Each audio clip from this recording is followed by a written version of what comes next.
먼저 본 내용을 진행하기 전에 간략한 안내의 말씀을 드리자면 경제지표 스토리텔링의 모든 내용은 저작권법의 보호를 받습니다.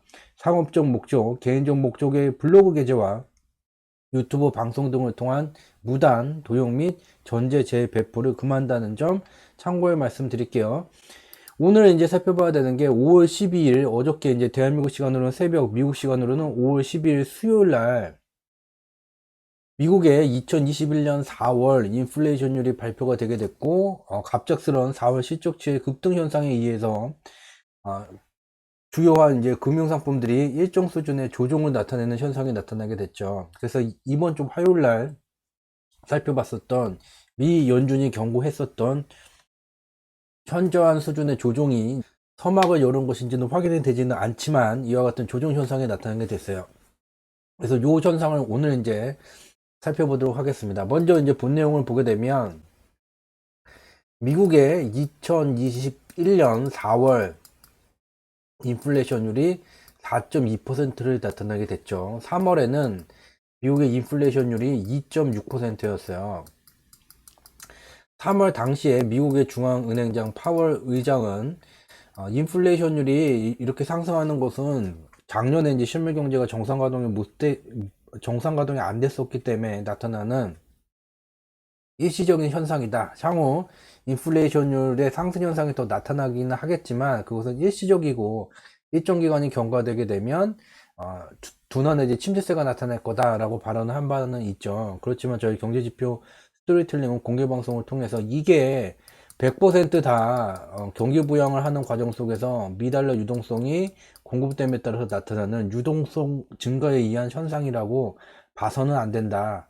미국의 인플레이션율 지표가 침체세, 2020년 3월에 침체세를 나타내다가 이와 같이 개선되는 상황 속에서 미국 경제의 단상을 나타내는 주요한 경제 지표들도 실적 개선세가 연동되어져 왔다. 따라서 저 2.6%라는 의미 속에는 실물 경제 개선세에 의한 영향도 있다. 따라서 향후에 미국의 인플레이션율은 적어도 미국의 실물 경제가 활성화되게 되는 물가 목표 2%를 넘었다고 평균적으로 넘어서는 상태에 와 있다는 것을 인지할 필요가 있다는 것을 강조했죠. 이러한 근거로 이미 미국의 인플레이션율이 3월에 2.6%를 나타나기 전에 2020년 3분기서부터 공개방송을 통해서 지속해서 공유해온 미달러 유동성 공급을 한다는 것은 결국은 미달러 통화 유통 속도를 가속시키고자 하는 거죠. 실물 경제가 정상 가동이 되게 된다면 미국이라는 경제의 부가가치를 만드는 주체인 기업들의 부가가치 활동이 진행이 되게 되고 이에 연동돼서 미달러 통화 유통 속도가 가속되게 돼요. 근데 미국은 2020년 3월과 4월에 2조 억 달러가 넘는 미달러 유동성을 공급을 했지만 2020년 1분기와 2분기에는 미달러 통화 유통 속도가 침체되는 현상이 나타나게 되는데 3분기의 침체 현상이 종결되면서 미국의 돈의 도매상인 상업은행들의 영업이익이 폭발적으로 증가되는 이 기점이 되게 됐어요. 즉 미국 경제는 저 2021년 3월에 2%를 넘어서는 물가 2.6%를 달성하기 이전에 2020년 3분기서부터 미달러 통화 유통 속도의 침체 현상이 종결되게 되면서 미국 경제의 개선세가 더 강화될 것이라는 것을 공개 방송을 통해서 지속적으로 공유를 해 왔었죠. 이러한 흐름에서 보게 된다면 현재 진행되고 있는 미국의 인플레이션율이 2%를 넘어가는 현상은 향후에 저 인플레이션율 수치는 다소 둔화 내지 침체세가 진행될 수는 있지만 2% 평균적으로 넘어서는 그 수준은 이미 넘어섰다. 달리 표현하면 미국 경제의 상승 변곡점은 2020년 3분기에 만들어지게 됐고 가시적인 성과가 강화되는 시절이 2021년 3월서부터 진행되어 오고 있다라는 것을 알 수가 있어요. 그러나 여전히 미 연준에 관련된 분들은 일시적이다. 물론 이 4.2% 다음에 계속해서 급등하는 게 아니라 둔화 내지 침체세가 나오게 되겠지만 저희가 말하는 것은 2020년 3분기에 미달러 통화 유통 속도가 가속됐기 때문에 미국의 물가 목표인 2%는 평균적으로 이미 넘어서게 됐고 미국 경제에 더 빠른 개선세가 나타난 시절이 2021년이라는 것을 알 수가 있죠. 즉 코로나19 감염 확산이 지금 집단 면역이 갖춰지게 된다면 미국은 세계 경제 표준인 미국은 여름의 장세로 바로 진입할 수 있는 여러 가지 조건들이 갖춰져 있는 상황이죠. 우리가 여기서 이제 주목해야지 되는 것은 미국의 인플레이션율이라는 것을 보게 된다면, 이전 공개 방송에서도 공유를 했지만 미국의 인플레이션율은 고점이 낮아지는 하락 추세와 저점이 높아지는 상승 추세가 존재하고 있죠. 먼저 고점이 낮아지게 되는 미국의 인플레이션율의 고점이 낮아지게 되는 하락 추세라는 것은 2010년도서부터 미국의 중앙은행이 대규모 보유자산 매각이라는 걸 진행을 했어요. 2008년 글로벌 금융위기 시기에 미국은 경기를 부양하기 위해서 미 행정부가 현재와 비슷하게 국채를 이제 발행하게 됐고, 근데 이제 문제가 세계 경제의 혼란의 출발점이 미국 경제였기 때문에 미국 행정부가 발행한 국채를 초기에 일부 이제 매입하고자 하는 수요가 발생되게 됐지만 시간이 지나면서 매입 수요가 줄어들게 돼요. 그래서 결국은 미국의 중앙은행이 직접 미 행정부가 발행한 국채를 미 행정부가 원하는 국채 가격에 매입해주게 됐고, 이에 따라서 미 연준의 보유자산 규모가 점점 증가되게 돼요. 그래서 2010년도서부터 미 연준은 보유자산을 매각해 왔고, 2016년도서부터 2019년 8월까지 보유자산의 매각 규모를 굉장히 대규모로 진행하게 되고, 8월에 대규모 보유자산 매각이 종료되게 됐어요. 대규모로 시중에 매각하는 보유자산의 가격만큼 미달러 유동성이 사라지게 되고, 미국의 인플레이션율은 고점이 낮아지는 하락 추세가 진행이 되었는데, 얘가 2019년 08월에 종료가 되게 됐죠. 저희는 2019년 4월서부터 미 연준이 우리 지금 진행해왔던 대규모 보유자산 매각을 8월에 종료하겠다는 그 뉴스를 접하자마자 이와 같은 내용을 분석하고, 분석 내용의 신뢰도 얼마나 분석에 적합했는지를 2019년 4월 이후 현재까지 계속해서 확인해 오고 있죠. 그렇지만 이런 내용은 어떠한 국내국의 경제 경영 분석 기관, 또한 국내의 어떤 언론들도 거론조차 하지 않은, 현재까지도 아무도 주목하지 않은 경제 지표가 왜 이 시기에 다 같이 연동돼서 이런 변화를 나타나게 됐는지를 살피기 위해서는 결국은 경제지표의 원인과 결과 분석 체계 시스템이 갖추어져 있어야지 되나, 이와 같은 접근 방식을 가진 곳은 경제지표 스토리텔링이 유일합니다. 그리고 밑에 미국의 인플레이션율의 저점이 높아지게 되는 현상은 2010년도서부터 글로벌 경제의 설비 투자 호경기, 2013년도서부터 글로벌 부동산 호경기 주기가 진행되게 되면서 미국은 시장 친화적으로 이와 같은 글로벌 경제의 호경기 사이클 주기에 맞춰서 친화적인 경기부양 정책을 진행해 왔었고, 이 경기부양 정책이 정점을 꽃을 피우게 된 것이 오히려 2020년 코로나19가 닥치게 되게 되면서 코로나19 경기부양 정책이 2008년도 수준을 넘어서게 되면서 드디어 수렴형 패턴의 상단을 넘어서게 됐어요.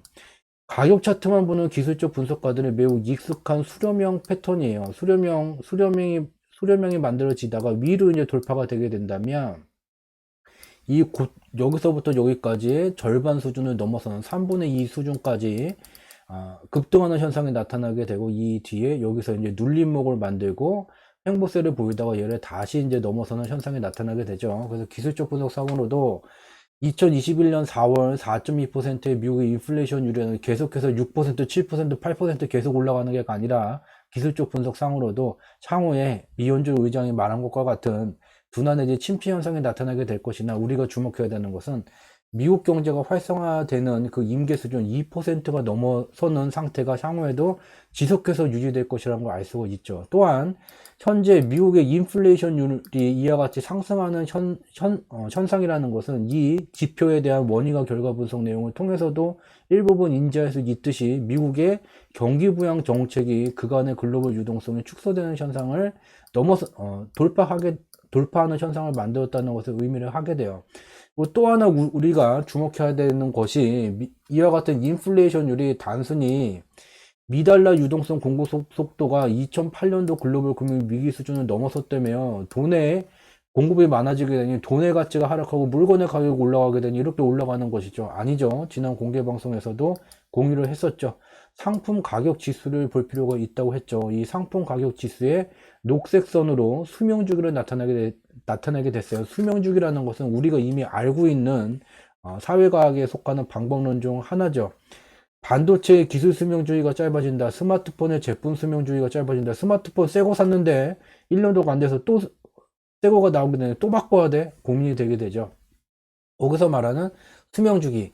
철학에서 말하는 생로병사와 동일한 사회과학에 속하는 개념이에요. 그렇지만 이와 같은 사회과학의 정성적 분석 방법론 또는 정량적 분석 방법론으로도 변화시킬 수는 있죠. 이와 같은 방법론을 경제지표의 원인과 결과 분석 또는 특정 주식 가격을 분석하는데 체계화된 설정 방법, 검증하는 수치적으로 검증하는 방법론을 만든 것이 저희 경제지표 스토리텔링이 되고 저희 지적재산권에 해당하게 됩니다. 상품 가격지수의 수명주기로 나타나게 됐어요. 수명주기는 태동기, 성장기, 성숙기, 쇠퇴기로 구성되게 되고 어떠한 주식가격이 됐던 어떠한 경제지표가 되게 됐던 태동기를 넘어서게 되면 쇠퇴기가의 상승세가 만들어지게 되고 쇠퇴기에서 더 올라가기보다는 쇠퇴기에 도달하게 되면 새로운 생애를 만들기 위해서 상승생애가 종료되게 되고 죽는 게 아니고 소멸되는 게 아니고 새로운 생애를 만들기 위해서 출발했었던 태동기를 귀향하는 불교의 윤회 과정이 진행되게 돼요. 상품지수는 이와 같이 상승생애가 종료된 뒤에 윤회 과정이 종료가 되게 됐고 다시 태동기를 넘어서게 되면서 지금 상승생애가 다시 출발이 되게 됐죠. 근데 주목해야 되는 것이 여기에요. 2021년 5월에 들어와서 수명주기의 가운데 있는 붉은색 선에 얘가 도달했다. 이 붉은색 선이라는 것은 평균 속도를 의미해요. 역사적 평균 속도. 즉 상품 가격 지수가 2020년 코로나19가 발생됐을 때부터 현재까지 많이 상승한 것처럼 급등한 것처럼 버블이 껴서 폭등한 것처럼 투기에 의해서 급등한 것처럼 가격 차트만 보면 보이게 되지만 수명주기 전체를 살펴보게 되면 이제서야 역사적 평균 속도를 회복하는 수준뿐이 안 된다는 것을 확인할 수 있고 또 하나 매우 중요한 것은 상품 가격 지수가 수명주기상에서 평균 속도를 회복한다는 의미는 단순하게 돈의 유동성 공급이 많아졌기 때문에 물건의 가치가 올라가는 현상뿐만이 아니라 역사적 평균 속도라는 것은 실수요가 기반이 되기 때문에 평균 속도를 회복할 수 있게 되고 우리가 확인할 수 있는 것은 2021년 5월에 이와 같은 상품 가격 지수가 평균 속도를 회복할 때까지 실물 경제의 개선세가 진행되어져 왔다. 따라서 인플레이션율이 향후 미국은 계속해서 2%가 넘어가는 수준을 나타나게 될 것이다 라는 것을 알 수가 있어요. 2% 미국의 물가 수준이 유지되게 되면 여기에 이제 노란색 박스로 나타나는 게 2%가 되고 여기 파란색 선이 2%의 일정 기간 머물게 되면 미국의 산업생산지수, 제조업 경기를 대표하는 산업생산지수뿐만 아니라 주요한 경제지표가 이와 같이 상승세가 진행된다는 것을 눈으로 직접 확인해 볼 수가 있어요. 근데 이제 문제가 발생이 됐어요. 이와 같이 인플레이션율이 미국이 2%를 계속해서 넘어서는 조건이 점진적으로 인플레이션율이 올라가면서 유지가 되게 되면 미국 경제는 굉장히 선순환이 진행이 되게 될 것인데 문제가 3월에 2.6%를 기록했었던 미국의 인플레이션율이 4월에 4.2%를 급등하게 됐죠. 문제는 바로 여기에 있어요. 4월 수치가 문제가 되게 돼요. 무슨 말인고 하니 지난 이제 공개방송에서도 얼마 전에 살펴봤죠. 여기에 미국의 GDP 대비 부채 비율을 나타내게 됐어요. 2020년에 이미 미국은 107.6%의 부채 비율이에요. 1년이라는 기간 동안 미국이라는 물리적 공간에서 만들어진 총부를 갖다가 빚을 갚겠어. 그리고 빚을 갚겠다고 줘도 빚을 다 갚지 못하는 상태가 되게 됐죠. 그렇기 때문에 미국은 이와 같이 부채 비율을 매우 전략적으로 이용해 왔어요. 특히 글로벌 경제와 호경기 사이클이 진행되는 기간에는 미국은 미달러 유동성 공급 확대를 통해서 미달러 통화 유통 속도를 가속시키면서 실물 경제의 개선세를 강화해 왔고 이러한 과정 속에서 미국의 인플레이션율이 점진적으로 높아지면서 5% 수준까지 올라갔었던 기간들이 있죠. 이러한 기간에 주목해야 되는 것이 바로 미국의 부채 비율 증가예요. 증가 속도가 둔화 내지 침체되는 현상이 나타나게 돼요. 우리가 매우 중요한 경제학자들도 매우 착각하는 분들이 굉장히 많아요. 부채는 쓰지 말고 모조리 다 틀어막아서 갚아야 된다. 황당하죠? 부채라는 것은 돈의 단위로 얼마요? 요게 고정이 되어 있는 거예요. 향후에 돈의 가치가 떨어지던 돈의 가치가 올라가던 그 금액 단위가 변경되지가 않아요. 무슨 말인고 하니 미국과 같이 매우 전략적인 이와 같은 정책을 통해서 글로벌 경제가 호경기 주기에 들어가게 되면 미달러 통화 유통 속도를 가속시키는 과정 속에서 미국의 인플레이션율이 점진적으로 높아지게 되고, 달리 표현하면 이전과 동일한 물량을 판매를 하더라도 매출액이 증가되는 현상이 이러한 시절 나타나게 돼요. 빚은 단위가 고정되어져 있죠. 내 빚이 100달러였어. 근데 옛날에는 돈의 가치가 좀 낮지가 않았었던 과거에는 이 100달러라는 빚을 갚기 위해서는 아이폰을 과거에는 10개만 팔면은 되는 거였었는데, 지금은 10개를 다 팔지 않더라도 8개 정도만 판매가 되더라도 이전과 비슷한 돈을 맞출 수가 있게 되고, 과거와 같이 동일하게 10개를 판매하게 된다면 이전보다 더 많은 돈을 얻을 수가 있기 때문에 부채를 이자와 원금을 갖는 부담이 낮아지게 돼요. 즉 달리 여기서 이 파란색 화살표가 나타내는 것이, 돈의 가치가 하락하고 물건의 가치가 올라가게 되면 물건을 팔아서 과거의 빚과 이자를 갚는 활동에 대한 부담이 경감되거나 현저히 낮아지게 되는 현상이 나타난다는 거죠. 그래서 부채를 갚는다, 국가의 이 부채 비율을 조절해야지 된다면 제일 먼저 판단해야지 되는 것이 2021년 5월 13일 밤 10시 18분이 과연 글로벌 경제 사이클 속에서 호경기일까 불경기일까? 호경기라면 초기, 중기, 말기, 호경기 주기에 들어와 있다면 초기, 중기, 말기 중 어디에 와 있을까? 만약 호경기에 들어와 있는 것이 맞다면 대출 틀어막고 돈 빌려주지 마, 얼른 갚어, 상환해, 그렇게 틀어막는 것이 아닌 미국과 같이, 미국을 포함한 대부분의 국가들과 같이 유동성 공급 확대를 통해서 돈의 가치를 떨어뜨려서 돈의 단위로 고정되어 있는 부채, 이자와 원금을 갚는 부담을 경감시킬 수 있다는 거죠. 그런 식으로 대부분의 국가들이 정책을 운영하고 있죠. 만약에 우리가 지금 살아가고 있는 글로벌 경제의 경기 주기가 불경기인 게 확실하다, 그럼 모든 대출을 틀어막고 어떻게든 부채를 안 써서 갚아야지 되겠죠. 그렇지만 지구를 둘러보면 지금 세계경제 표준 미국이 강조하는 것은 무엇입니까?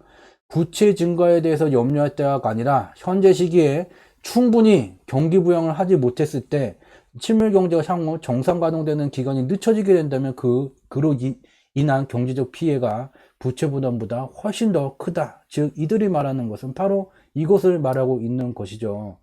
글로벌 경제가 개선세가 진행되어 있는 호경기 주기가 이미 2010년도서부터 계속해서 진행되어 오고 있는 중이고, 이렇다면 부채를 틀어막는 것이 아닌 돈의 가치를 떨어뜨리면서 물건을 한 개라도 더 팔아서 부채 부담을 정책적으로 낮출 수가 있다는 거죠. 이와 같은 현상이 진행되고 있는데, 문제가 바로 2021년 4월 미국의 인플레이션율이 4.2%가 되게 됐어요. 이 5%에 이르렀었던 시기들을 보게 되면 글로벌 경제 호경기가 진행되기 전 불경기 마렵이거나 호경기 마렵의 5% 수준에 이르게 돼요. 즉 달리 표현하면 실물 경기를 부양하기 위해서 유동성 공급 확대가 진행되게 되고, 이에 따라서 돈의 가치가 떨어지고 물건의 가격이 점진적으로 올라가서 5%에 이르게 되면 주요한 경제 지표에 실물 경제 선순환을 방해하게 되는 버블 현상이라는 게 나타나요. 이 버블 현상을 무조건 가격이 올랐다고 버블이라고 말하는 사람은 뭐라 할 말이 없죠. 이 버블 경제 지표가 따로 있어요. 그 경제 지표를 확인하지 않고 가격이 올라가는 건 나쁜 거다, 가격이 올라가는 건 투기 때문이다, 적폐를 청산해야 된다, 황당한 얘기죠. 버블 경제 지표가 안정되어 있는데 가격이 올라가는 경제의 선순환이라는 게 나타나게 돼요. 그렇지만 이 5%가 이르게 되면, 매우 단기에 또 도달하게 된다면 미국 경제는 실물 경제의 선순환을 방해하게 되는 여러 버블 징조 현상들이 나타나게 되죠. 따라서 지금부터 미국의 통화정책을 관장하는 미 연준은 여전한 코로나19 감염 확산으로 실물 경제 정상 가동이 안 되기 때문에 현재와 같은 일정 규모가 넘어서는 경기 부양 정책을 지속함에도 불구하고 어떻게 인플레이션율이 5%에 이르지 않도록 정책적으로 유도할 것인지, 이미 미국은 정책적으로 이러한 경험을 해온 바가 있죠. 공개방송에서는 밝히지는 않겠지만, 또 달리 표현하면 이전 공개방송에서는 또 수도 없이 많이 공유를 해왔었던 그 방식이에요. 아무도 주목하지 않는 그 방식이죠. 그 방식을 통해서 해결할 수 있겠지만, 변호사 출신의 미 연준 파월 의장이 어떠한 창의적인 또 정책을 만들게 될지 매우 기대되게 됩니다. 미국은 이러한 정책적으로 변화가 필요한 시기에 와 있죠. 그렇지만 인플레이션율이 올라가게 되면 미국이 지금 이제 기준금리를 점진적으로 높이게 될 거고, 아직 실물 경제가 정상 가동이 안 되게 되는데 기준금리를 올리게 된다면 분명히 이것이 실물 경제 개선세에 영향을 미치게 되고 유동성 장세가 진행되고 있는 주식시장이 충격을 받게 될 것이다. 이와 같은 보도 내용이 이제 전파가 되게 되면서 5월 12일 잠시 뒤 미국 시장이 열리지만 5월 12일 미국 시장이 대형주가 다우 S&P 500 지수가 2.41% 하락, 나스닥도 마이너스 2.67%가 하락하게 됐어요. 근데 이 종합주가 지수라는 것은 좀 우리가 보편적으로 그냥 저 수치 자체를 받아들여서는 안 되겠죠. 무슨 말이냐면 이 대형주라는 것은 여기에 나스닥 지수가 폭락한 원인에는 이 대형주에 잡히는 그 기업들이 여기 나스닥에도 포함되게 되죠. 결국은 대형주의 조종이라는 게 나스닥까지 조종이 되는 현상을 만들었어요. 근데 우리는 이미 지난 공개 방송을 통해서 2021년 3월에 주요한 금융 상품들은 단기 하락 조정이 진행이 됐는데 대형주는 이와 같이 조정이 진행됐어야 되는데 상승 현상이 진행되게 됐다는 것을 살펴보게 됐죠. 그래서 향후에 조정 현상이 나타나게 된다면 대형주의 조정에 의해서 조정폭이 일시적으로 더 커지는 현상이 나타나게 될 거다. 무슨 말이냐면 이 말이에요. 어저께 이제 종합주가지수 격에 미국의 주요한 이제 주식가격 지수가 2%가 넘는 폭락이 나타나게 됐는데, 같은 날 주요한 이제 금융 섹터별로 보게 된다면 원유는 플러스 1.23%, 구리는 마이너스 0.55%, 조정폭이 종합주가지수가 말하는 것과 현저하게 차이가 나게 돼요. 왜냐? 대형주는 3월에 미국의 선물옵션 기간 때 하락했어야 되는데, 하락했어야 된다는 말은 지난 이제 공개방송 녹화 편집본을 보게 되면 여기에도 분명한 원인과 결과 분석을 했죠. 대형주가 상승했는데 그 시기에 적절하게 조정이 진행됐었던 금융상품들은 현재 조정폭이 굉장히 상대적으로 약하거나 오히려 상승 현상이 나타나게 된다. 즉 2021년 3월에 조정됐어야 될 대형주는 상방 변동성이 강화되게 됐고, 그것이 지금 대형주의 충격을 만들고 대형주의 충격이 다른 주가지수의 흔들림까지도 만들고 있다. 그렇지만 우리가 주목해야 되는 것은 이것이죠.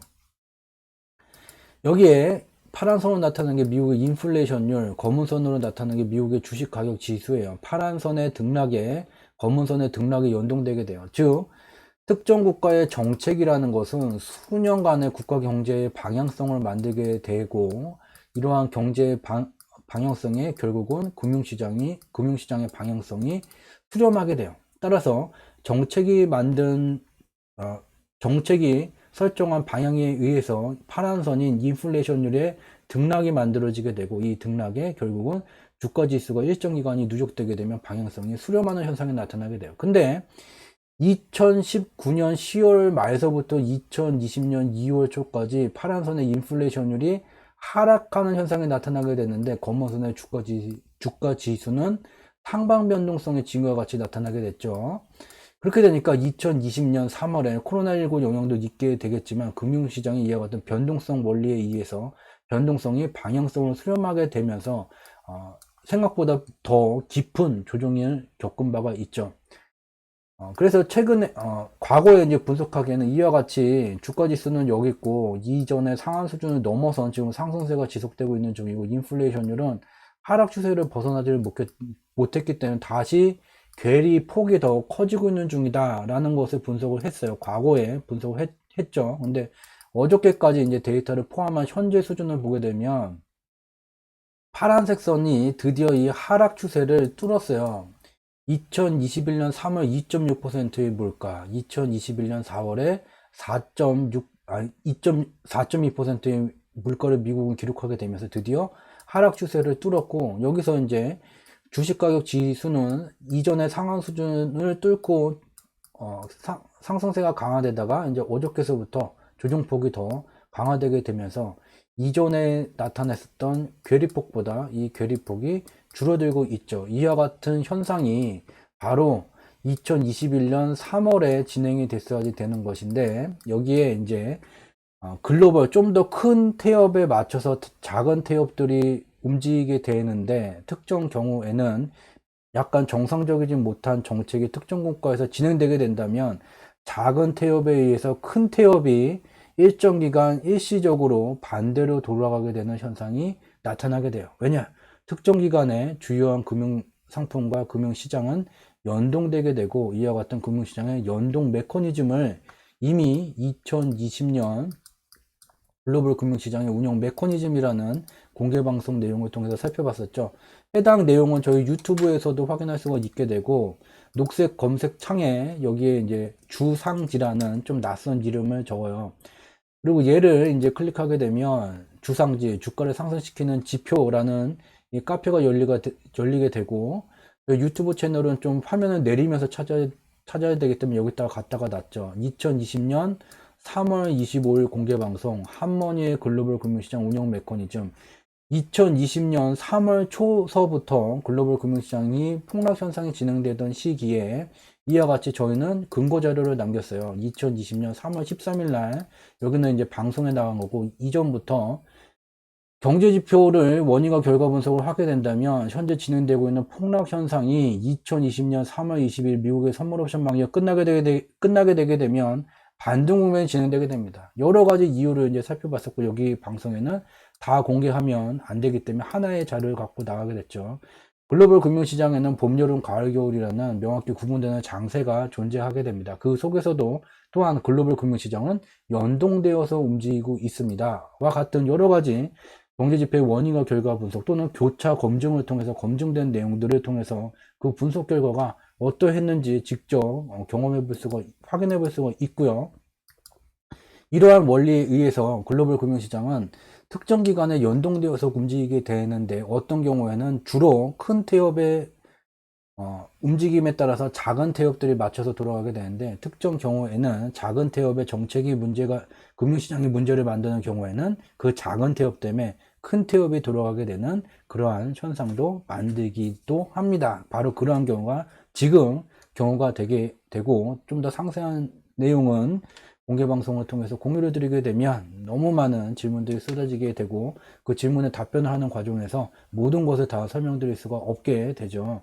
그 점 좀 양해의 말씀 드리면서, 공개방송을 통해서는 여기까지만 공유를 드릴 수 있다는 점, 그렇지만 현재 벌어지고 있는 두 가지 현상에 관련돼서 좀 이해의 폭을 넓힐 수 있다는 점, 즉 여전히 글로벌 금융시장은 2021년 1월 초에 공개방송에서 진행한 바와 같이 상승 추세, 출렁출렁임이 누적되게 되면 저점이 높아지게 되는 상승 추세가 진행이 되게 된다. 따라서 조정은 공포가 아닌 기회의 시기가 되게 된다. 단 현재 코로나19 특수 환경성 속에서 어떠한 산업 부분이 유망한지를 반드시 경제지표의 원인과 결과 분석으로 파악 후 이를 검증을 통해서 확인할 필요는 있다라는 점까지만 말씀을 드리고, 오늘 공개방송은 여기서 마치도록 하겠습니다. 매번마다 지독, 중독, 고독의 3독의 정진을 통해서 조금이라도 도움될 수 있는 양질의 콘텐츠를 제공드리고자 늘 노력하고 있다는 점 참고로 말씀을 드릴게요. 오늘 공개방송 여기서 마치고, 저희가 진행하는 지독, 중독, 고독의 3독의 정진의 마지막 단계는 여러분들의 구독이 된다는 점 강조해서 말씀을 드리면서, 저는 다음 주 화요일 밤 10시에 좀 더 도움될 수 있는 양질의 콘텐츠를 갖고 다시 한번 찾아뵙도록 하겠습니다. 늦은 시간까지 함께 참여해 주셔서 진심으로 감사드리도록 하겠습니다. 저는 이만 물러가도록 하겠습니다. 고맙습니다.